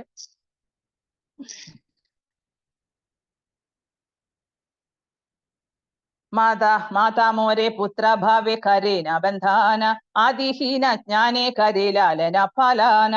മാതാവ് അവരുടെ പുത്രൻ എന്ന നിലയിൽ ചിലപ്പോൾ എന്നെ ബന്ധിക്കുന്നു. ഞാൻ അത്യന്തം നിസ്സഹായനാണെന്ന ചിന്തയോടെ അവർ എന്നെ പരിപാലിക്കുകയും സംരക്ഷിക്കുകയും ചെയ്യും. അത് എന്താണ് അതിനകത്ത് പറയുന്നത്? അതായത് ഭഗവാന്റെ യശോദമയ്യ ഭഗവാനെ എങ്ങനെയാണ് മനസ്സിൽ ബന്ധിച്ചത്? നമ്മൾ ദാമോദര ലീലയില നമ്മൾ കണ്ടതാണ്. എന്താ, ഭഗവാൻ ഒരു ചെറിയ അപരാധം ചെയ്തതിന് പ്രേമത്തിന്റെ പാശത്താൽ ഭഗവാനെ ബന്ധിച്ചു. അപ്പൊ ആർക്കും ഭഗവാനെ ബന്ധിക്കാൻ കഴിയില്ല. ഈ ലോകത്താർക്കും ഭഗവാനെ ബന്ധിക്കാനോ ഭഗവാനെ നിയന്ത്രിക്കാനോ കഴിയില്ല. ഭഗവാനാണ് എല്ലാത്തിന്റെയും സർവ നിയന്താവ്. ഈശ്വര പരമകൃഷ്ണ സച്ചിദാനന്ദ വിഗ്രഹ അനാദിരാദിർ ഗോവിന്ദ സർവകാരണം. എല്ലാത്തിന്റെയും നിയന്താവ്, എല്ലാത്തിന്റെയും കാരണം. അതുകൊണ്ടാണ് ഭഗവാൻ പറയുന്നത്, മയാധ്യക്ഷേണ പ്രകൃതി സൂയതേ ചരാചരം. ഈ പ്രകൃതി പോലും എന്റെ അധീനതയിലാണ് പ്രവർത്തിക്കുന്നത്. അപ്പൊ പിന്നെ അതിൽ കൂടുതൽ എന്താണ് പറയാൻ? അപ്പൊ എന്ന് പറയുന്നത് പോലെ ഭഗവാനെ ബന്ധിക്കാനോ അല്ലെങ്കിൽ ഭഗവാനെ നിയന്ത്രിക്കാനോ ആർക്കും സാധ്യമല്ല. പക്ഷേ എന്റെ ഭക്തര് ചിന്തിക്കുന്ന എന്താണ്? യശോദമ്മയെ ചിന്തിക്കുന്ന, അയ്യോ, അതായത് ഒരു ഇടിമിന്നൽ കാണുമ്പോഴത്തേക്ക് ഓടിച്ചെന്ന് യശോദമ്മയുടെ സാരിത്തുമ്പെ പിടിച്ച് ഒളിച്ചിരിക്കും. അതേപോലെ തന്നെ പിന്നെ ഒരു വടി എടുത്തപ്പോഴത്തേക്ക് ഭയവിഹ്വലനായി കണ്ണുകൾ രണ്ടും തിരുമ്മിക്കൊണ്ട് ദാമോദര ലീലയിൽ നമ്മൾ കണ്ടതാണ് അല്ലേ? ഇതി ദൃഷ്ട ലീലാഭിർ ആനന്ദ കൊണ്ട്, അവിടുത്തെ എല്ലാ വ്രജവാസികളെയും ആനന്ദത്തിൽ ആറാടിച്ച ആളാണ് ഭഗവാൻ. അദ്ദേഹം കാട്ടിക്കൂട്ടിയ ലീലകള്, കുസൃതിത്തരങ്ങള്. അപ്പൊ അങ്ങനെ ഭഗവാനെ ബന്ധിക്കാൻ, നമ്മുടെ ഹൃദയത്തിലും ഭഗവാനെ ബന്ധിക്കാൻ നമുക്ക് എങ്ങനെയാണ്? ഭക്തിപാശത്താൽ, ഭക്തിബദ്ധം. ഭക്തി കൊണ്ട് മാത്രമേ ഭഗവാനെ നമുക്ക് കീഴടക്കാൻ പറ്റൂ. ഭക്തി കൊണ്ട് മാത്രമേ നമുക്ക് ഭഗവാനെ ബന്ധിക്കാൻ കഴിയൂ. അതേപോലെ യശോദയമ്മ എന്താ ചെയ്തത്? അപ്പൊ അവര് ചില സമയത്ത് എന്റെ പുത്രനാണ്, അവന് ഭയങ്കര കുസൃതി കാട്ടുന്നു, എനിക്കൊരു സ്വൈര്യതയും തരത്തില്ല, പല വീടുകളിൽ പോയി മോഷ്ടിക്കുന്നു. അപ്പൊ അതുകൊണ്ട് അവരെന്താ ചെയ്തത്? ഭഗവാനെ അതുപോലെ ഇപ്പൊ എന്താ ചെയ്തത്? ഇനി വരും നമുക്ക് നവംബർ മാസത്തിൽ ദാമോദര പൂജയിലൂടെ നമുക്ക് കാണാം എത്രയോ വർഷങ്ങൾ കൊണ്ട് നമ്മൾ ദാമോദര പൂജ ആചരിക്കുന്നു. അതിലെ കഥകൾ വീണ്ടും വീണ്ടും പറയുന്നു. അതെപ്പോഴും നിത്യ യൗവനമാണ് അല്ലെ? ഭഗവാന്റെ കഥകളായാലും ഭഗവാന്റെ ലീലകളായാലും ഭഗവാനെ കുറിച്ച് വർണ്ണിക്കുന്നതായാലും വർണ്ണനകളായാലും നാമമായാലും എല്ലാം നിത്യ നൂതനമാണ്. അപ്പൊ അതുകൊണ്ടാണ് നമുക്ക് വീണ്ടും വീണ്ടും കേൾക്കാൻ ആഗ്രഹം ഉണ്ടാകുന്നത്. നമ്മുടെ ഹൃദയത്തിൽ ഭഗവാനെ കുറിച്ച് കേൾക്കാൻ ആഗ്രഹമില്ലയോ? നമുക്ക് ഭഗവാനോടുള്ള പ്രേമം ഇല്ല, അല്ലെങ്കിൽ നമ്മൾ ഭൗതികതയ്ക്ക് അടിമയാണെന്ന് നമ്മൾ സ്വയം മനസ്സിലാക്കുക. ഭഗവാനോടുള്ള പ്രേമം നമ്മുടെ ഹൃദയത്തിൽ ഉണ്ടാകുമ്പോൾ നമുക്ക് എത്ര കേട്ടാലും, പരിശുദ്ധ മഹാരാജാവ് ശ്രീമദ് ഭാഗവതം എങ്ങനെയാണ്? രസമാലയം. അത് രസത്തിന്റെ ആലയമാണ് ശ്രീമദ് ഭാഗവതം എന്ന് പറയുന്നത്. അതുകൊണ്ടാണ് ചൈതന്യ മഹാപ്രഭു പറഞ്ഞത്, അതായത് ശ്രീമദ് ഭാഗവതം പ്രമാണം അമല പുരാണമാണ് ശ്രീമദ് ഭാഗവതം. അത് ഏറ്റവും വലിയ ആധികാരിക ഗ്രന്ഥമാണ്. അത് പഠിക്കണം. പിബത ഭാഗവതം രസമാലയം നിഗമ കൽപതരോർ ഗളിതം ഫലം സുഖമുഖാത് അമൃതദ്രവ സംയുതം പിബത ഭാഗവതം രസമാലയം മുഹുരഹോ.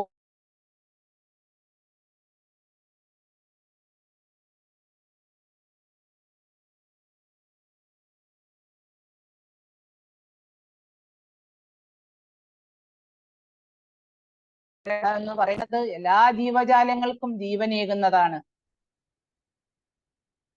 അങ്ങ് അത്രമാത്രം, അതാണ് ഉത്തമ ശ്ലോക ചരിതം എന്നൊക്കെ പറഞ്ഞ് വിശേഷിപ്പിക്കുന്നത്. അതുകൊണ്ടാണ് ഭഗവാൻ. അപ്പൊ ഇവിടെ പറയുന്നത് എന്താണ്? ഭഗവാൻ പിന്നെ എത്രയും ഉന്നതനായിട്ടുള്ള ഭഗവാൻ ഒരു സാധാരണ കുട്ടിയെ പോലെ, ബ്രഹ്മാവിനെ പോലും വ്യാമോഹിപ്പിച്ച ആളാണ് അല്ലേ? ബ്രഹ്മാവിനെ പോലും, ബ്രഹ്മവിമോഹന ലീലയിൽ. അപ്പൊ ഇതുപോലൊക്കെ ഭഗവാൻ എന്താ ചെയ്യുന്നത്? അപ്പൊ അദ്ദേഹം ചെയ്യുന്ന ഓരോ കുസൃതി തരങ്ങള് പിന്നെ എല്ലാവരെയും വിഭ്രമിപ്പിക്കുന്നതാണ്. യോഗികളെ പോലും വിഭ്രമിപ്പിക്കുന്നതാണ്. അവർക്ക് പോലും മനസ്സിലാകുന്നില്ല ഇതാരാണ്. ബ്രഹ്മാവിനും ഒരു സംശയം, ഇന്ദ്രന് സംശയം, ഇത് ആരാണ്, ഇത് എങ്ങനെയാണ് ഇതിനെ പരമദിവ്യോത്തമ പുരുഷനാണെന്ന് വിചാരിക്കുന്നത്? വെറും ഒരു കൊച്ചുകുട്ടി, അത് അമ്മയുടെ സാരി തുമ്പയിൽ പിടിച്ചു തൂങ്ങി ഭയത്തിൽ നടക്കുന്നു, നിസ്സഹായനായ ഒരു കുട്ടിയെ പോലെ നടക്കുന്നു. അപ്പൊ അവരും പക്ഷെ എന്നിട്ട് എന്താ, ഇവൻ നിസ്സഹായനാണ്, എന്റെ കുട്ടി, എന്റെ കുഞ്ഞ്, അതിനെ ആരും പിന്നെ എന്താണ് അസുരന്മാരൊക്കെ വന്ന് അല്ലെങ്കിൽ മറ്റു പുറത്തുനിന്നുള്ള ശക്തികളൊന്നും വന്ന് അതിനെ ശല്യം ചെയ്യരുതെന്ന് പറഞ്ഞ് എപ്പോഴും സംരക്ഷിച്ചു കൊണ്ടിരിക്കുകയാണ്. അപ്പൊ അതേപോലെ നമ്മള് ഇപ്പൊ വളർത്തിയെടുക്കുന്ന ഈ ഭക്തിയെ നമ്മൾ ഒരു കാരണവശാലും നമ്മള് പിന്നെ ഒന്നിനു വേണ്ടിയും സാക്രിഫൈസ് ചെയ്യരുത്. നമ്മൾ എപ്പോഴും അതിനെ സംരക്ഷിക്കണം, പരിപാലിക്കണം. എങ്ങനെയാണോ യശോദയമ്മ തന്റെ മകനെ, ചെറിയ മകനായിട്ടുള്ള ബാലഗോപാലനെ, ശ്രീകൃഷ്ണനെ അവര് പരിചരിച്ചത്, അതേപോലെ നമ്മുടെ ഹൃദയത്തിലിരിക്കുന്ന ഭക്തി എന്ന് വെച്ചാൽ എന്താണ്? ഭഗവാനാണ്. ആ ഭക്തിയെ നമ്മൾ എപ്പോഴും പരിപാലിക്കണം. ഒരു കാരണവശാലും അതിനെ ആരും തട്ടിയെടുക്കാതെ, മായയുടെ പ്രഭാവലയത്തിൽ വീണു പോകാതെ എപ്പോഴും നമ്മൾ അതിനെ സംരക്ഷിക്കുകയും അതുപോലെ പരിപാലിക്കുകയും ചെയ്യണം. ശ്ലോകം 25. സാഖാശുദ്ധ സംഖ്യേകാരേ സ്കന്ധേ ആരോഹണ തൂമി കോൻ ബേഡ ലോക തൂമിയാമി സാമ. എന്റെ സുഹൃത്തുക്കൾ, നീ ഏത് വിധത്തിൽ വലിയ മനുഷ്യനാണ്, നീയും ഞാനും തുല്യരാണ് എന്ന് പറഞ്ഞുകൊണ്ട് വിശുദ്ധ സൗഹൃദത്താൽ എന്റെ തോളിൽ കയറുന്നു. ഭഗവാനും ഈ കൂട്ടുകാരും ഒക്കെ കൂടെ കളിക്കുമ്പോഴാ എന്ത് ചെയ്യും? ഇവര് എന്തെങ്കിലുമൊക്കെ കളികൾ കളിക്കുമ്പോ പന്തയം വെക്കും. അപ്പൊ ജയിക്കുന്നവര് എന്ത് ചെയ്യണം? ജയിക്കുന്നവരെ തോൽക്കുന്നവര് തോളിലേറ്റി നടത്തണം. അപ്പൊ അതാണ് പറയുന്നത്. അപ്പം തോളിലേറ്റി നടക്കുമ്പോ അപ്പൊ കൃഷ്ണൻ എന്ത് ചെയ്യും? തോറ്റു കൊടുക്കും സ്വയം. കൃഷ്ണന് ആരാണ്? പക്ഷെ കൃഷ്ണൻ തോറ്റു കൊടുക്കും ഇവരുടെയൊക്കെ മുമ്പില്. കാരണം ഞാനൊരു പാവം കുട്ടിയാണ് എന്ന് കാണിക്കാനായിട്ട്. അപ്പൊ തോറ്റു കൊടുക്കുമ്പം ഗോപന്മാരെന്ത് ചെയ്യും? ഗോപന്മാര് പറയാ, എന്നെ മുതുകിലേറ്റ് നീ എന്നെ എന്നിട്ട് ചുമന്നോളാൻ എന്ന് പറയും. അപ്പം ആ ഭാവം, അപ്പൊ അതാണ് നമ്മള് ഭാവം എന്ന് പറയുന്നത്. ഭഗവാന്റെ തന്റെ സുഹൃത്തുക്കളോട്, അല്ലെങ്കിൽ ഇവരെല്ലാം ഭഗവാന്റെ ശുദ്ധ ഭക്തന്മാരാണ്. അതുകൊണ്ടാണല്ലോ അവർക്ക് ഇത്രയും ഭാഗ്യം സിദ്ധിച്ചത് ഭഗവാനോടൊപ്പം ബാലലീലകളിൽ ഏർപ്പെടാനായിട്ട്. ദേവകി ദേവിക്ക് പറ്റിയോ ഭഗവാന്റെ ബാലലീലകൾ കാണാൻ? വസുദേവർക്ക് പറ്റിയോ? പക്ഷേ എന്തുകൊണ്ടാണ് യശോദയമ്മ, ഈ ഗോപന്മാര്, ഈ ഗോപികമാര്, അവിടുത്തെ ഗോകുലവാസികൾ, വൃന്ദാവനത്തിലെ വ്രജവാസികളെല്ലാം തന്നെയും ഭഗവാന്റെ ഈ ലീലകളൊക്കെ കാണാനുള്ള മഹാഭാഗ്യം ഉണ്ടായത് എന്താണ്? ചില സമയത്ത് ഭഗവാൻ ഒരിക്കൽ മണ്ണ് തിന്നതിന് ഭഗവാനെ പിന്നെ ശിക്ഷിക്കാനായിട്ട് വാവളൊക്കെ ഒരു വടിയെടുത്തിട്ട്, നീ ഇല്ല, ഞാൻ മണ്ണ് തിന്നില്ല, കള്ളം പറയാണ് എന്ന് പറഞ്ഞപ്പോ എന്താ ചെയ്തത്? വാ തുറന്നപ്പം ബ്രഹ്മാണ്ഡം മുഴുവൻ ആ ലോകത്ത് കണ്ടു. ഈ ലോകം, ഈ പ്രപഞ്ചം മുഴുവൻ അവിടെ യശോദയമ്മ താനും പുത്രനുമായിട്ടിരുന്ന ആ ഒരു കാഴ്ച വരെ യശോദയമ്മയ്ക്ക് കാണാൻ പറ്റി. അപ്പൊ അതാണ് ഭഗവാൻ. അപ്പൊ ഭഗവാൻ എന്നെ മാത്രം ഡിപ്പെൻഡ് ചെയ്യുകയാണ്, എന്റെ കുട്ടി, എന്റെ കുഞ്ഞ് എന്നുള്ള ആ ഭാവത്തിലാണ് അല്ലേ? അപ്പം അതുപോലെ തന്നെയാണ് സുഹൃത്തുക്കളും. നീ എത്ര വലിയ ആളാണ്, ഞാൻ നിനക്ക് ഈക്വൽ തന്നെയാണ്, നമ്മളെല്ലാം സുഹൃത്തുക്കളാണ്. അപ്പൊ അങ്ങനെയാണ് ബ്രഹ്മവിമോഹന ലീല പോലും ഉണ്ടായത്. എന്താണ്, ഒരിക്കൽ ഇവര് ഉച്ചഭക്ഷണം കഴിച്ചുകൊണ്ടിരിക്കുന്ന സമയത്ത് മധുമംഗള എന്ത് ചെയ്തു? മധുമംഗളയ്ക്ക് അമ്മമാര് അവർക്ക് വേണ്ടി ഭക്ഷണമൊക്കെ ഉണ്ടാക്കി കൃഷ്ണന് പ്രത്യേകം കൊടുത്തു വിടും. അതൊക്കെ കഴിച്ചു കഴിഞ്ഞപ്പോ മധുമംഗളെ ഓടിപ്പോയി, അതിന് പിന്നെ എന്താണ് ബട്ടർ മിൽക്ക് മാത്രമേ ഉള്ളായിരുന്നു. അത് പോയി ദൂരെ ഒരിടത്ത് പോയിട്ട് ഇത് കുടിച്ചുകൊണ്ടിരിക്കുന്ന സമയത്ത് ഭഗവാൻ ഓടി ചെന്നിട്ട് ഈ കവിളില് കുടിച്ചു തീർന്നു, ഒട്ടും ബാക്കിയില്ല. നീ എന്താ എനിക്ക് തരാതെ കുടിച്ചത് എന്ന് ചോദിച്ചിട്ട് കവിളില് അമർത്തിയിട്ട് അത് പിന്നെ പുറത്തോട്ട് വന്നപ്പം അത് പോയി ഭഗവാൻ കുടിച്ചു. സാധാരണ ആൾക്കാർ പോലും ചെയ്യാത്ത കാര്യമാണ്. സാധാരണ കുട്ടികൾ പോലും അങ്ങനെ ചെയ്യത്തില്ല. ബ്രഹ്മദേവൻ വിചാരിച്ചു, ഇതെന്ത് കൃഷ്ണനാ, അല്ലെങ്കിൽ ഇതെന്ത് സർവേശ്വരനാണ്, ഇതാണോ സർവേശ്വരൻ, എങ്ങനെ ഞാൻ വിശ്വസിക്കും? അപ്പൊ അതാണ് അദ്ദേഹത്തിന്, അതാണ് വിമോഹനം, അദ്ദേഹത്തിന് ആ ഒരു ഇത് ബ്രഹ്മവിമോഹന ലീല കൊണ്ട് കാഴ്ചവെച്ചത് അതാണ് ഭഗവാൻ. എന്നിട്ടാണ് പിന്നെ കുട്ടികളെ ഇവർ മോഷ്ടിച്ചുകൊണ്ട് പോയതും ആ കുട്ടികളും കിടാങ്ങളെയൊക്കെ വീണ്ടും ഭഗവാൻ തന്റെ വിസ്തരണത്താൽ വീണ്ടും അവരെയൊക്കെ കിടാങ്ങളും കുട്ടികളും ഒക്കെ ആയിട്ട് ഭഗവാൻ ആർത്തുല്ലസിച്ചതും കളിച്ചതും 1 വർഷത്തോളം കഴിഞ്ഞതും എല്ലാം അങ്ങനെയാണ്. അതുപോലെ തന്നെ ഇന്ദ്രദേവനും ഭഗവാനെ ഒന്ന് പേടിപ്പിക്കാൻ ഒരുങ്ങി വ്രജവാസികളെയൊക്കെ അല്ലേ, നമുക്ക് ആ കഥകളും ലീലകളും ഒക്കെ അറിയാവുന്നതാണ്. അപ്പൊ ഇതൊക്കെ എന്തുകൊണ്ടാണ്? അപ്പം പിന്നെ ദേവന്മാര് പോലും അങ്ങനെയാണ് ചിന്തിക്കുന്നത്. പക്ഷെ ദേവന്മാരെക്കാട്ടിലൊക്കെ ശ്രേഷ്ഠരാണ് ഭഗവാനോടൊപ്പം ഭഗവാന്റെ ലീലകളിൽ പങ്കാളികളാകുന്ന ഈ ഗോപന്മാര്, ഗോപികമാര്, അല്ലെങ്കിൽ മാതാപിതാക്കൾ.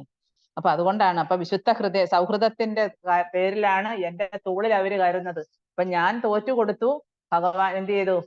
കൂട്ടുകാരൊക്കെ ഭഗവാന്റെ തോളിലേറി നടന്നു. അതേപോലെ തന്നെ ഈ വൃന്ദാവനത്തിലെ ഗോപികമാരൊക്കെ ഭഗവാനെ എപ്പോഴും എന്തെങ്കിലുമൊക്കെ പറഞ്ഞ് കളിയാക്കും, അവരുടെ ഡ്രസ്സ് ഇടിയിപ്പിച്ച് പിന്നെ ഗോപിയായിട്ട് നടത്തും. അതൊക്കെ പാവം ആ സമയത്തൊക്കെ അവര് പറയുന്ന എല്ലാം കേൾക്കുകയോ അനുസരിക്കുകയോ ഒക്കെ ചെയ്ത് ഒരു പാവത്തിനെ പോലെ, ഇത്രയും ബ്രഹ്മാണ്ഡത്തെ എന്താണ് ഉദരത്തിൽ ഏറ്റുന്ന മഹാനാണ് ഭഗവാൻ അല്ലേ. അപ്പൊ നമ്മൾ അതൊക്കെ ആ ലീലകളൊക്കെ കണ്ട എത്ര പറഞ്ഞാലും എത്ര ശ്രവിച്ചാലും എത്രമാത്രം വർണ്ണിച്ചാലും തീരാത്ത ആ ഒരു ആനന്ദ അനുഭൂതിയാണ്, ഹർഷ ഉന്മാദമാണ് നമുക്കൊക്കെ അനുഭവപ്പെടുന്നത് ഭഗവാന്റെ ലീലകളൊക്കെ വർണ്ണിക്കുമ്പോൾ. അതൊക്കെയാണ് ഇതിനകത്ത് ചൈതന്യ അവതാരത്തിന്റെ രഹസ്യ ലീലകളെ കുറിച്ച് വർണ്ണിക്കുകയാണ്. അപ്പൊ ഇതൊക്കെ പറഞ്ഞു വന്ന് ഇനി എന്തിനാണ് ഭഗവാൻ ചൈതന്യനായിട്ട് ഈ ഭൗതിക ലോകത്ത് കലിയുഗത്തിന്റെ ആരംഭത്തിൽ വന്നത്? അതിന് പല പല കാരണങ്ങളുണ്ട്. രഹസ്യമായ കാരണങ്ങളുണ്ട്, ബാഹ്യമായ കാരണങ്ങളുണ്ട്. ബാഹ്യമായ കാരണങ്ങളൊക്കെ നിങ്ങൾ പഠിച്ചു കഴിഞ്ഞാണ്. രഹസ്യ കാരണങ്ങൾ ഇങ്ങനെ പറഞ്ഞുകൊണ്ട് വരികയാണ്. അപ്പം സമയം എത്രയും ഉണ്ട്. അപ്പൊ ഞാൻ 26ാമത്തെ ശ്ലോകമാണ് ഇനി എടുക്കേണ്ടത്. അപ്പോ 21, 22, 23, 24, 25 ശ്ലോകം. ഹരേ കൃഷ്ണ. ആർക്കെങ്കിലും ഇതിനകത്ത് എന്തെങ്കിലും ചോദിക്കാനോ പറയാനോ സംശയങ്ങൾ എന്തെങ്കിലും ഉണ്ടെങ്കിൽ ചോദിക്കാം. ഹരേ കൃഷ്ണ മാതാജി. മാതാജിനെ കണ്ടതിൽ വലിയ സന്തോഷം മാതാജി. ഹരേ കൃഷ്ണ. ആരാണ്? മായ മോഹൻ. ഓ, മായ മോഹൻ, അത് ശരി. ഹരേ കൃഷ്ണ. മായ മോഹൻ എല്ലാ ഗ്രൂപ്പിലും ഉണ്ടല്ലോ. ഹരേ കൃഷ്ണ. വളരെ സന്തോഷം. ദ്വാരകയിൽ പോയി കണ്ടിട്ട് പിന്നെ കണ്ടതാണ് ഇപ്പോള്. ഹരേ കൃഷ്ണ. വളരെ സന്തോഷം മാതാജി. നന്നായിട്ട് എടുത്തു, ഞങ്ങൾക്ക് നന്നായിട്ട് മനസ്സിലായി. ചൈതന്യചരിതാമൃതം പഠിക്കാനുള്ള ഒരു അവസരം കിട്ടിയപ്പോ അതിൽ ചാടി കയറിയതാണ് മാതാജി. ഹരേ കൃഷ്ണ. വളരെ നല്ല കാര്യമാണ്. കാരണം നമ്മൾ ഭാഗവതവും ഭഗവത്ഗീതയൊക്കെ പഠിക്കുന്നെങ്കിലും ചൈതന്യ ചരിതാമൃതം അതിന്റെ പോസ്റ്റ് ഗ്രാജുവേറ്റ് സ്റ്റഡിയാണ്. മറ്റേതൊക്കെ നമുക്ക് ഒരുവിധം നമ്മളൊരു 75% എങ്കിലും ഒക്കെ ഭാഗവതവും ഭഗവത്ഗീതയൊക്കെ മനസ്സിലാക്കി പിന്നെ നമ്മൾ ചൈതന്യ ചരിതാമൃതത്തിലേക്ക് വരുമ്പോഴാണ് പരിശുദ്ധമായ ഭക്തിയുടെ തലങ്ങളെ നമ്മൾ ഓരോന്നും മറികടക്കുന്നത് ചൈതന്യ ചരിതാമൃതത്തിലൂടെ. ഹരേ കൃഷ്ണ. ഹരേ കൃഷ്ണ. മാജി, വളരെ വളരെ സന്തോഷം. മഹാഭാഗ്യമാണ് നമുക്ക് എല്ലാവർക്കും കിട്ടിയിരിക്കുന്നത്. മാതാജിയുടെ മനോഹരമായ ക്ലാസ് കേൾക്കാനുള്ള മഹാഭാഗ്യം ഭഗവാന്റെ കൃപയാൽ നമുക്ക് കിട്ടിയിരിക്കുന്നു. നന്ദി മാതാജി. എല്ലാ ആഴ്ചയും മാതാജിയുടെ മനോഹരമായ ഈ ക്ലാസ് നമുക്ക് ഓരോരുത്തർക്കും തന്ന് മാതാജി ഞങ്ങളെല്ലാവരും അനുഗ്രഹിക്കണം. പ്രിയപ്പെട്ട ഭക്തജനങ്ങളെ, മാതാജി വളരെ സീനിയർ വൈഷ്ണവിയാണ്. മാതാജിയുടെ റെക്കമെൻഡേഷനോട് കൂടി ഒരുപാട് ആൾക്കാർ ഗുരുശിഷ്യ പരമ്പരയിൽ കണക്ട് ആയിട്ടുണ്ട്. ഗൾഫ് കൺട്രീസിൽ വർഷങ്ങൾക്ക് മുമ്പേ കൃഷ്ണാവബോധം ജനങ്ങളുടെ ഹൃദയത്തിൽ എത്താൻ വേണ്ടി മാതാജിയും അതുപോലെ മാതാജിയുടെ ഹസ്ബൻഡ് പ്രഭുവും, സുകീർത്തി പ്രഭു, മാലിനി മാതാജി, സുകീർത്തി പ്രഭു എന്ന് പറഞ്ഞാൽ ഗൾഫ് കൺട്രീസിലുള്ള സകല ഡിവോട്ടീസിനും അറിയാം.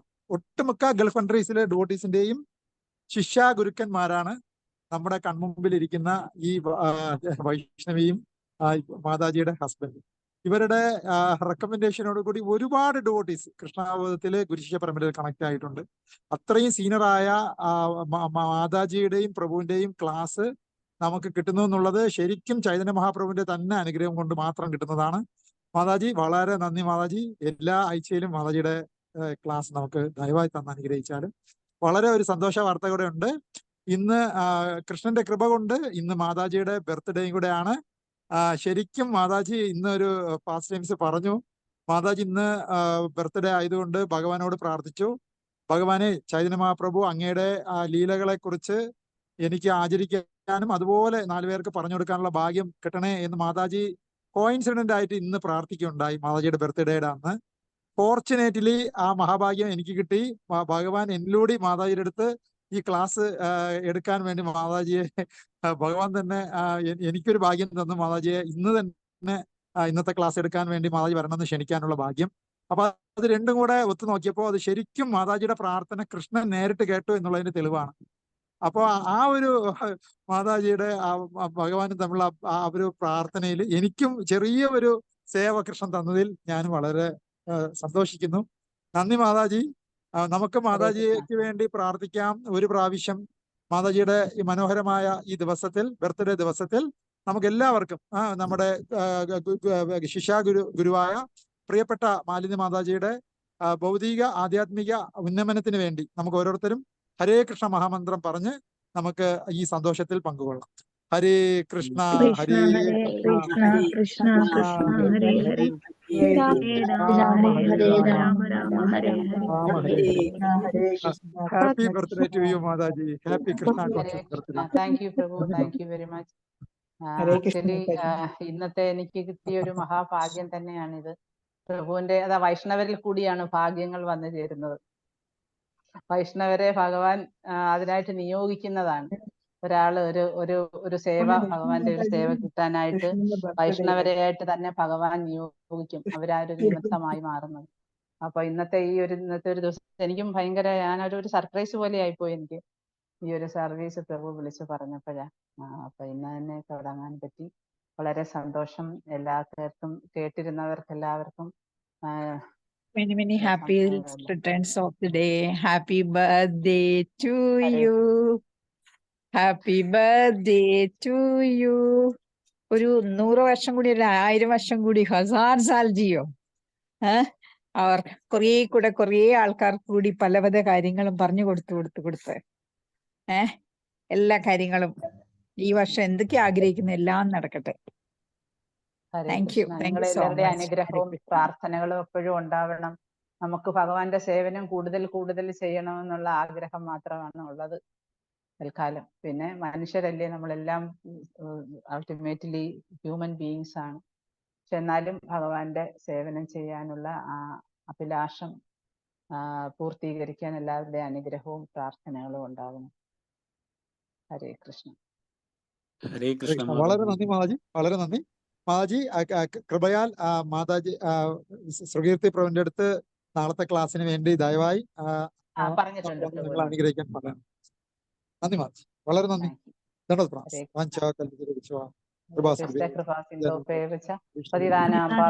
വൈഷ്ണവേഭ്യോ നമോ നമഃ. അനന്തകോടി വൈഷ്ണവ വൃന്ദ കി ജയ്. ശ്രീല ഗുരുദേവ് കി ജയ്. പ്രഭുപാദ് കി ജയ്. ശ്രീ ചൈതന്യ ചരിതാമൃതം ഗ്രന്ഥരാജ് की जय. चैतन्य महाप्रभु की जय. पंचतत्व की जय. नित्याय गौर प्रेमानंदे हरि हरि बोल. हरे कृष्ण माताजी. हरे कृष्णा. हरि बोल. थैंक यू माताजी. Hare Krishna Mataji. Thank you very much. Hare Krishna Mataji. മാതാജിയുടെ നാളും കൃഷ്ണന്റെ നാളാണ് രോഹിണി. ഹരേ കൃഷ്ണ മാതാജി. ഹരേ കൃഷ്ണ. Thank you. അപ്പൊ നമുക്ക് വൈൻഡപ്പ് ചെയ്യാം Prabhu. Okay Maji. Thank you Maji. Hare Krishna. Hare Krishna. Hare